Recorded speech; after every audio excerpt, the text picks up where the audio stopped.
He's sleeping here tonight. You can take the couch," she said about her male best friend who'd been drinking too much because she needed to watch over him in case something happened. I didn't say anything, just packed my things while she was tending to him and left a note. "Enjoy your patient." Hey viewers, before we move on to the video, please make sure to subscribe to the channel and hit the like button if you want to see more stories like this. Thanks. It wasn't the first time Mark had needed Qley, but it was the first time she offered him my side of the bed. We'd been together for 3 years. I'd seen her through the stress of her layoff, cooking meals while she sent out resumes. I'd driven through the night to be with her when her dad had his heart scare, holding her in that sterile hospital chair for hours.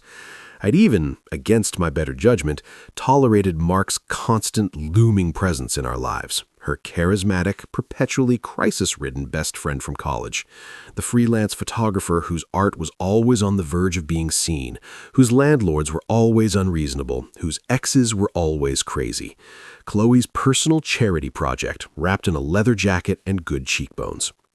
The call came at 12:37 a.m. on a Tuesday. My phone buzzed first, lighting up the nightstand. Mark. I let it go to voicemail. A minute later, her phone rang. I heard her murmuring, the bed shifting as she sat up. "Oh, Mark. No, where are you? That's so many. Are you safe?" A familiar, heavy feeling settled in my gut. I stared at the ceiling. She hung up and turned to me in the blue-tinged dark. I could see the performative concern etched on her face. "That was Mark. He's at the Hollow Bar. He says he's had way too much to drink to drive, and he can't afford an Uber all the way to his place." "So he'll get a cab," I said, my voice flat with sleep. "Or he'll sleep it off in his car. He's a 30-year-old man, Qley." "He's upset, Alex. His gallery show was a disaster tonight. Nothing sold. He's devastated." She was already throwing the covers back. "I told him to come here." I sat up. "Here? Why?" "Because he needs a friend. He can't be alone right now." "He can sleep on the couch," I said, the line we'd established and held for 2 years. She was out of bed now, pulling an extra pillow and the gray fleece blanket from the linen closet. She didn't look at me. "It's not good for him to be on the couch. He needs proper rest. He's emotionally fragile." A cold clarity began to cut through the fog of annoyance. Where is he supposed to sleep then? She finally met my eyes, clutching the pillow to her chest like a shield. "He's sleeping here tonight. You can take the couch." The words hung in the air, absurd and offensive. I actually let out a short, disbelieving laugh. "You are joking!" "Don't be heartless. He needs someone to watch over him in case something happens. What if he gets sick? What if he has an anxiety attack? You know how he gets." Watch over him in our bed? The emphasis on our felt pathetic even as I said it. "It's not like that, Alex," she rolled her eyes, the ultimate dismissal. "God, why are you always so insecure about him?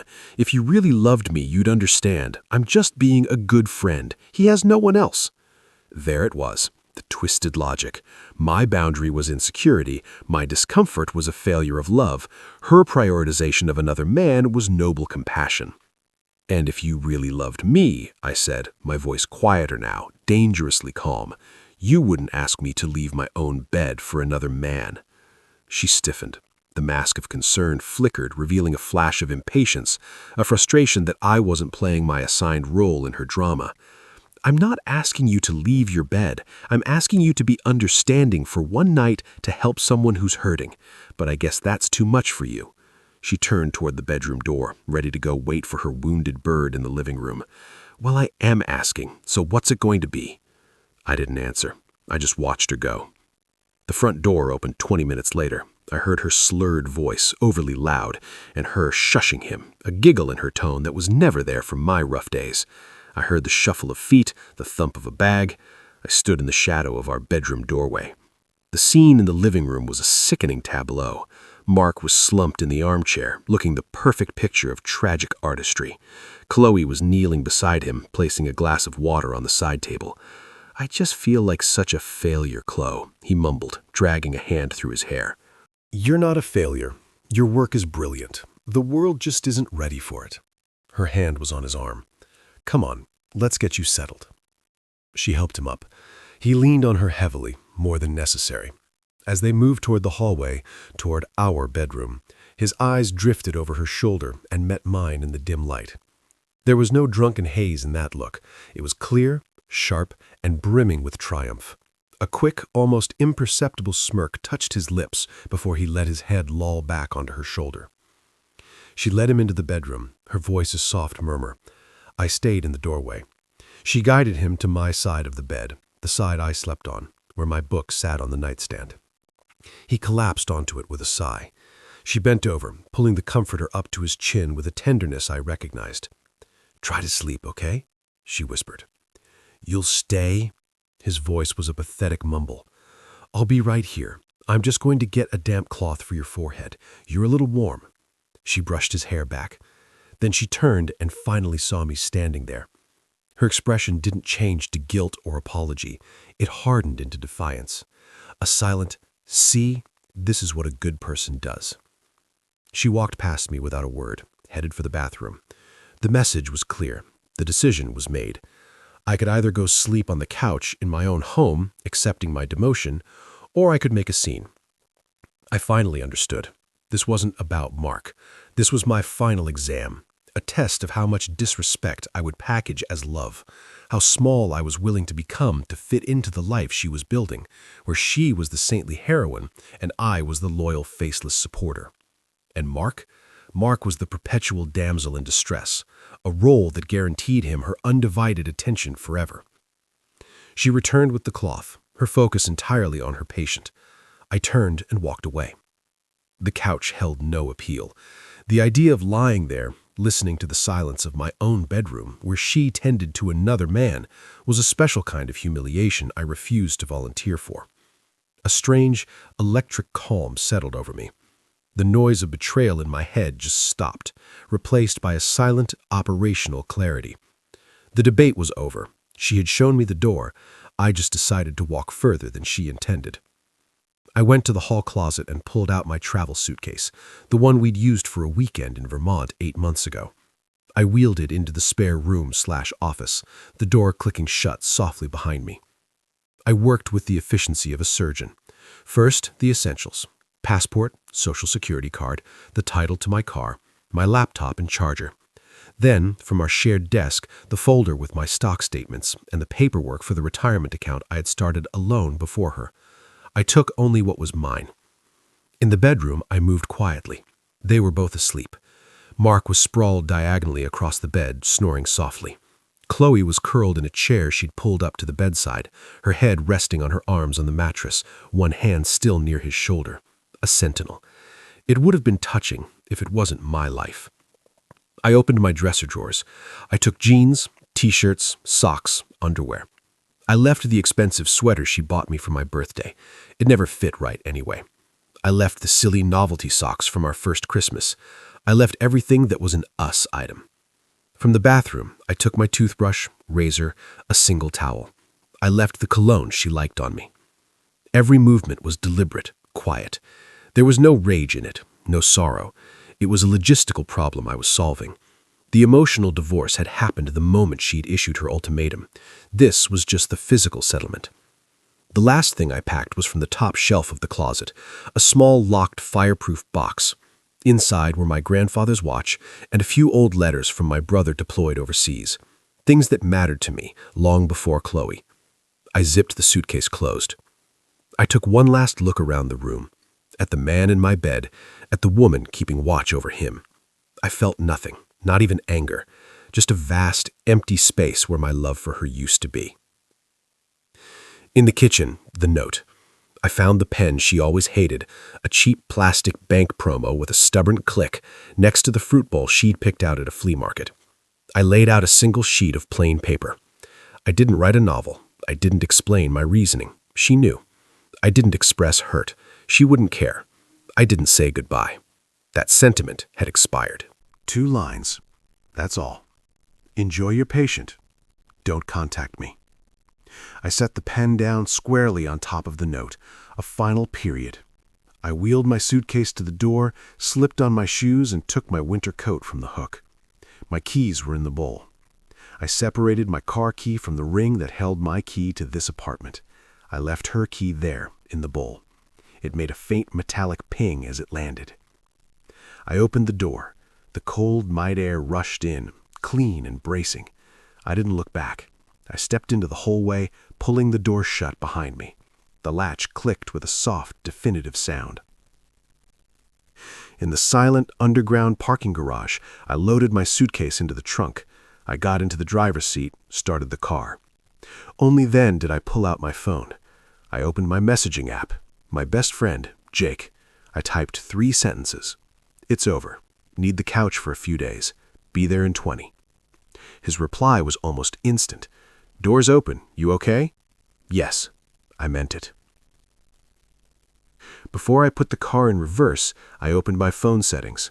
I went to her contact. I blocked her number. I opened Instagram, Facebook, WhatsApp. Blocked, blocked, blocked. It took less than a minute, an administrative task. Then I drove away. Not in a fury, not with tears in my eyes. I drove away the way you leave a job that no longer serves you, with relief and a quiet focus on what comes next. The silence in the car was not empty. It was full of possibility. Jake's couch was a sagging corduroy monster that smelled faintly of stale beer and dog. It was the most comfortable thing I'd ever lain on for 3 days. I didn't call in sick. I went to work. I wrote code, attended meetings, ate a turkey sandwich at my desk. My colleagues noticed nothing. The world kept spinning. It was the first revelation. My heart could be a crater, and my hands could still type functional, elegant lines of Python. Life was compartmentalized in a way I'd never appreciated. I didn't explain much to Jake. The first night, over a beer he shoved into my hand, I just said, "She chose, so I left." He'd known about Mark. His face darkened. "What the fuck did she do, Alex?" "It doesn't matter," I said, and I meant it. Narrating the injury felt like giving it power, letting it out of the sealed container I'd built for it in my mind. "It's done." He clinked his bottle against mine. "Okay, couch is yours as long as you need." The silence at Jake's was different. It wasn't the tense, waiting silence of the apartment in the weeks leading up to the night where I'd walk on eggshells wondering when the next Mark emergency would derail our plans. This was a neutral silence, a blank canvas. It was mine. My phone was a brick. No notifications except work emails and Jake asking if I wanted pizza. I'd blocked her everywhere, but the digital umbilical cord had phantom limbs. I'd catch myself glancing at it, a muscle memory of anxiety, waiting for the text that would apologize or, more likely, demand something. The absence of that dread was a physical relief, like putting down a heavy weight I'd been carrying for years. Jake became my reluctant newsfeed. On the 4th morning, he slid his phone across the breakfast bar. "She's texting me now." I looked. A screenshot of a message from Qley to him. "Jake, is Alex with you? Please tell him to call me. This is ridiculous." I pushed the phone back. "You don't have to be the middleman. Tell her whatever you want." He told her I was alive, and that was all she needed to know. He paused. She wrote back. He showed me another screenshot. He's really going to throw away 3 years over one misunderstanding? A misunderstanding. The word was so deliberately small, so insultingly reductive. It reframed her calculated choice and my final boundary as a simple miscommunication. I felt nothing but a mild, distant contempt. "Don't answer," I said. The attempt shifted. Later that day, another screenshot. "Mark left this morning. Are you happy now? Can we please talk like adults?" Then that evening, "I'm not going to beg, Alex, but you're being childish. Come home so we can talk this out. You're blowing this way out of proportion." Each message was a masterpiece of non-apology. They contained claims of my emotional mismanagement, blowing this out of proportion and childish, a declaration that the perceived threat was gone, Mark left, and a demand for my return to the negotiating table, a table where historically I was the only one who ever conceded. I didn't feel angry reading them. I felt like a biologist observing a predictable species behavior. "She doesn't get it," Jake muttered, shaking his head. "She thinks this is a fight you're having. She doesn't realize the war is over." He was right. There was no war. I'd surrendered the field. I had no interest in the territory anymore. The next week, I used my lunch break to find that apartment, a modern, sterile studio and a building with a gym and a concierge. It had no history, no memories in the walls. I signed a 12-month lease. When the property manager asked why I was moving, I said, for a change of scenery. It was the truth. I moved in with a suitcase, an air mattress, and a single chair. The emptiness was luxurious. I began to rebuild a routine that had nothing to do with her. I joined a climbing gym downtown. The physical exertion was a pure, mind-clearing burn. I reconnected with 2 friends from college I had slowly drifted from because Qley always found them a bit immature. We went to a trivia night and came in dead last, laughing the whole time. Jake kept me updated, his reports becoming a morbid comedy. A mutual friend, Sarah, ran into Qley and Mark at a bougie brunch place. She said they were cozy, Jake relayed, making air quotes, sharing pancakes cozy. Qley posted an Instagram a few days later. He showed me a picture of them on a rocky hiking trail. The city sprawled below. Qley was in expensive new athletic wear, beaming. Mark was behind her, his hands on her shoulders, looking into the camera with a smoldering intensity. I'm sure he practiced it. The caption, "When you find someone who finally appreciates your adventurous side. Sunrise over mountains. Hashtag new beginnings. Hashtag no settling." I stared at it. The no settling was the dagger, the public branding of our entire relationship as her settling. The narrative was clear. Stable, reliable Alex was the boring, safe compromise. Crisis-written, freeloading Mark was the adventure. I thought of the 2 vacations we'd canceled because Mark had a creative meltdown and needed Qley. I remembered the countless weekends spent listening to his problems over expensive cocktails I usually paid for. The old me would have felt a hot lance of jealousy, of inadequacy. The new me felt a profound, almost pitying understanding. She wasn't choosing a better man. She was choosing a better story, one where she was the exciting savior, not the partner in a quiet, equal life. The climb to that mountain vista probably ended with her driving, paying for the gas, and listening to him complain about his blisters. I handed the phone back to Jake. Good for them. You're not mad? What's the point? I said. She's someone I used to know. Her Instagram captions aren't my concern. That was the second revelation. Indifference isn't an emotion you feel. It's the absence of all the others. It's silence. The karma didn't arrive with thunderclaps. It trickled in, quiet and inevitable, like water finding cracks in a foundation. It was a Tuesday evening, about 3 weeks after I'd left. I was assembling a flat-pack bookshelf for my new apartment, a screwdriver in my hand, a podcast playing softly in the background. My phone buzzed on the floor. Jake. I put it on speaker. Hey, what's up? His voice was a mix of shock and grim satisfaction. You are not going to believe this. Sarah just called me. Mark got arrested. I paused, the screwdriver hovering. Go on. He was arrested for petty theft. Apparently, he walked out of a high-end camera store downtown with a lens worth like $2,000 tucked in his jacket. The security footage was crystal clear. Idiot didn't even wear a hat. I went back to turning the screw. Huh.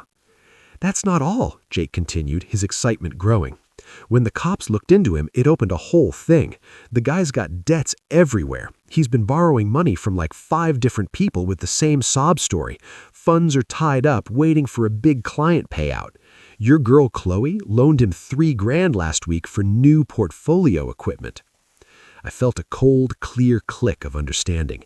The new hiking gear, the fancy brunches, it wasn't a grand new chapter. It was the same old grift, and now she was the mark.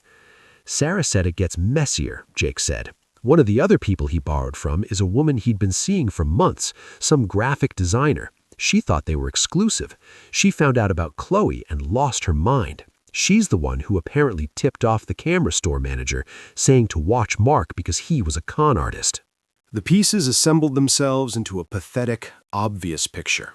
The perpetual victim, playing multiple saviors against each other. How's Qley taking it? I asked, my voice devoid of any inflection. I was asking for data, not out of concern. According to Sarah, she's a wreck. Embarrassed, humiliated, and out $3,000 she probably doesn't have. Her friend group is fracturing. Some feel bad for her.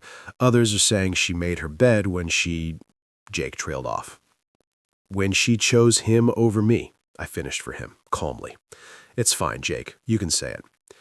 Yeah, that. There's a lot of "I told you so" circulating privately. Her sister Maya is apparently furious with her. I finished tightening the screw.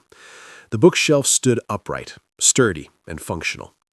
Well, I said, that's a series of unfortunate choices? There was a long pause on Jake's end. A series of unfortunate choices? Alex, he played her. He stole from her. She's getting roasted by her friends. Don't you feel, I don't know, a little sorry for her? I put the screwdriver down. I looked at the clean lines of the new bookshelf, the empty shelves waiting to be filled with things I chose. I felt the quiet peace of my own space. No, I said, and the word was absolute. I feel nothing. And that's the point, Jake. If I felt sorry for her, it would mean I was still connected to her drama. I'm not. Her consequences are the direct result of her decisions. She saw a wounded artist. I saw a user. She called my judgment insecurity. Now she's out $3,000 and her reputation. My sympathy wouldn't pay her back or fix her friends. It would just be noise. Jake was silent for a moment. Damn, you're really free of it, aren't you? I'm in my apartment, building a bookshelf, I said, a faint smile touching my lips for the first time during the call. That's all I'm doing. What she's doing is no longer any concern of mine.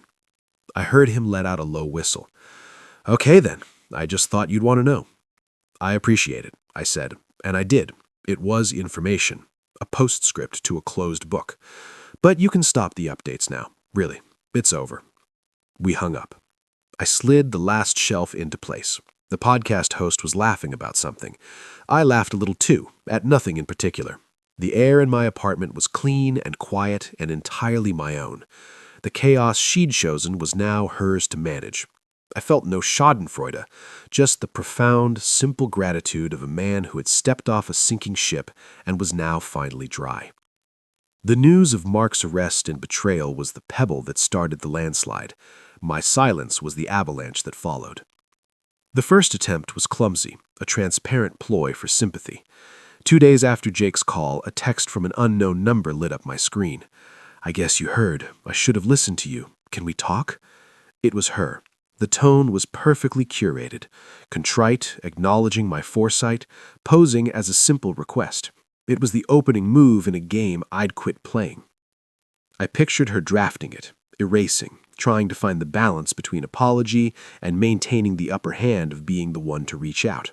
I typed a single character. No. I then blocked the number. The entire exchange took 8 seconds. The second attempt involved a proxy. 3 days later, my desk phone at work rang. The receptionist said, "Line 2 for you, Alex. It's Maya, Qley's sister. The sensible one who'd once told me at a barbecue I was too good for the drama. Now she was drafted into the drama." I picked up. "This is Alex." "Hi, Alex. It's Maya." Her voice was strained, trying for warm and landing on nervous. "Listen, I know this is awkward. I wouldn't call you at work, but Qley's really hurting." I said nothing. The silence forced her to fill it. "This thing with Mark, it's bad. He was a user, and she sees that now, clearly. She feels awful. She misses you. She realizes what she had." A pause. "Can't you find it in your heart to forgive her? People make mistakes." I leaned back in my chair, looking out at the city skyline. I used my professional client meeting voice. "Alex, I appreciate you calling. I have no ill will toward Qley. I wish her no harm, but I'm not part of her life anymore, and I have no interest in rejoining it. Please wish her well for me." "Alex, wait," she started, but the placid finality in my tone had thrown her. "Take care, Maya." I hung up gently. The third attempt was the ambush. A week later, on a rainy Thursday evening, my intercom buzzed. I wasn't expecting anyone. I walked over and pressed the button. "Yes?" No voice, just the hollow sound of the lobby. A minute later, a soft knock on my door. Not Jake's hearty pound, a tentative tap, tap, tap. A cold suspicion settled in me. I looked through the peephole. Qley stood there, soaked. Her hair was plastered to her face, mascara smudged under her eyes. She looked smaller, younger, utterly defeated. She was clutching her phone like a lifeline. The performance was Oscar-worthy, but the genuine misery in her eyes was not an act. This was the consequence, raw and unedited. I stood still for a full 30 seconds. I could have not answered. I could have been the ghost. But a part of me, the part that needed to cement my own freedom, to look the past in the eye and feel nothing, wanted to open the door, to hear the script she'd prepared, to deny her the final line. I turned the deadbolt and opened the door just enough to see her fully. The damp, cold air from the hallway rushed in. Her eyes widened, a desperate hope flooding into them. "Alex, please, just 5 minutes." "You shouldn't be here, Qley. I asked you not to contact me." I know I messed up. I was stupid."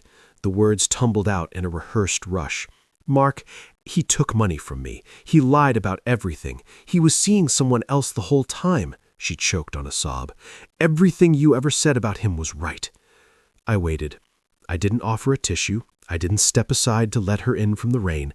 I just stood there, a polite sentinel at the border of my new life. "That's unfortunate," I said, my voice flat. "Unfortunate?" She recoiled as if struck. The victim's script was faltering. "That's all you have to say? He stole from me, Alex. I'm out $3,000. My friends are laughing at me." "You should file a police report," I said, offering the logical, impersonal solution. "It's a matter for the authorities." Her face crumpled. The anger was swallowed by a more frantic need. "I don't want a police report. I want you. I want us back. I see it all now. I was blind. I took you for granted." "There is no us, Qley," I said, the words clean and surgical. "There hasn't been for over 2 months." The finality of the time frame, the specific accounting of the days since her choice, seemed to shock her. She'd been living in the dramatic whirlwind of her own crisis. I'd been living a calm, forward-moving life. You don't love me anymore?" she whispered, the ultimate manipulative question designed to trigger a chivalrous denial, to pull a man back into the familiar role of comforter. I met her gaze. There was no cruelty in my eyes, but there was no softness either. Just truth. "My feelings are no longer your concern. Our relationship ended the moment you asked me to vacate my bed for him. Goodbye, Qley." I began to close the door. "Wait!" She shoved her hand against it. The desperation turned sharp, ugly. "So that's it? After 3 years, I get a fucking goodbye in a hallway? You're just as cold as everyone said you were." I stopped, the door still ajar. I didn't rise to the insult. I simply gave her one last, measured look. "Then it should be a relief that you're free of me. File the report, Qley. Take care of yourself." This time, I closed the door completely. I heard a muffled sob, then the sound of her heels retreating down the hall, faster now. The click of the lock was louder than the rain. I walked back to my couch. My heart rate hadn't spiked, my hands weren't shaking. I felt a profound, weary clarity. The chapter wasn't just closed, the book had been pulped. The text that came to a new, soon-to-be-blocked number an hour later confirmed it. When the heartbroken victim act failed, the true colors bled through. Fine, be that way. You were always cold anyway, emotionally stunted. You're just like Mark. You use people, and when they need you, you just walk away. I hope your new life is as lonely as you are. I read them with the detached interest of a linguist studying a dead language. The grammar of blame, the vocabulary of a person who could never, ever be at fault. I deleted the thread and blocked the number without replying. The silence that returned was sweeter than before. The final thread was snipped 8 weeks after I'd left, in the most mundane of places, a coffee shop 3 blocks from our old apartment. I'd stopped going there for months, but my new barista had called in sick and I had a report to finish. I was in the corner, headphones on, typing away. The familiar smell of roasted beans and the low hum of conversation were just background noise. I didn't see her come in. I felt a presence hovering near my table and looked up. Qley was standing there, holding a chai latte. She was with a friend I vaguely recognized, one of the ones from the brunch and complaints brigade. The friend hung back near the condiment station, pretending to be fascinated by the sugar packets. Qley looked tired, not theatrically disheveled like at my door, but worn thin. The light was gone. She was just a woman in a coffee shop, She managed a weak smile. "Alex, you look good."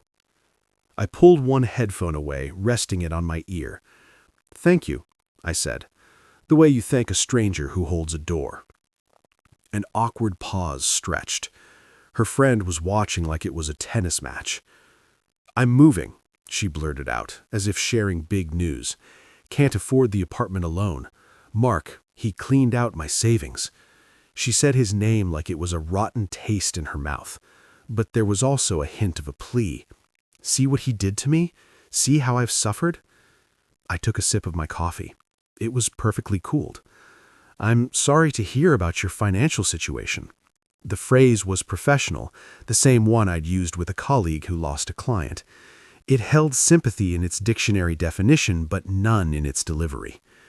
Her face fell. The script was failing again. She'd offered her tragedy, and I'd given her a customer service response. "That's it?" Her voice cracked, a mix of hurt and rising anger. "After 3 years? Sorry about your financial situation?" "Qley," I said, my voice calm and low, forcing her to lean in slightly to hear, breaking the illusion of a public scene. "That chapter is closed. I've moved on. I suggest you do the same. Dwelling isn't healthy." "Moved on." Her eyes scanned me, then darted around as if looking for evidence. "With someone else?" The question was pure, undiluted possession. I almost smiled. It was the wrong question, the irrelevant question. Whether I'm alone or with someone is irrelevant to us. What matters is I'm at peace. And you, I said, my gaze steady and final, are not my responsibility. Not your feelings, not your finances, not your recovery. She stared, her lips parted. The truth was a pill she couldn't swallow. I was not her backup plan. I was not her audience for repentance. I was a closed door. "You never loved me, did you?" she whispered, the last weapon in her arsenal, designed to wound. I didn't flinch. I gave her the honest, devastating answer. "I did. More than you understood. But love requires respect. You showed me exactly where I stood, so I stood somewhere else." I gestured vaguely to the space around me, the coffee shop, the city beyond, my whole new world. Somewhere better. The finality of it, the simple, unassailable logic seemed to hollow her out. All the arguments, the justifications, the blame died in her throat. There was nothing to fight against because I wasn't fighting. I was just stating facts. I saw the moment she truly understood. Her shoulders slumped. The performance ended. What was left was just a sad, exhausted woman facing the unchangeable consequences of her own choices. "Take care of yourself, Qley," I said, my tone firm but not unkind. It was a dismissal, but a definitive one. "Truly." I placed the headphone back over my ear, picked up my coffee, and stood. I gave a slight, polite nod not to her, but to her friend still gawking by the sugars. Then I walked to the door where my colleague Ben was just walking in, waving. "Sorry I'm late. Traffic was a nightmare." "No problem," I said, pushing the door open. "I got a head start on the report. Let's grab a table." As the door swung shut behind us, I didn't look back. I didn't wonder what she was doing. I didn't feel a surge of victory or pity. I just felt the crisp autumn air on my face and the pleasant weight of the work ahead with a friend. The last thread was cut. It made no sound at all.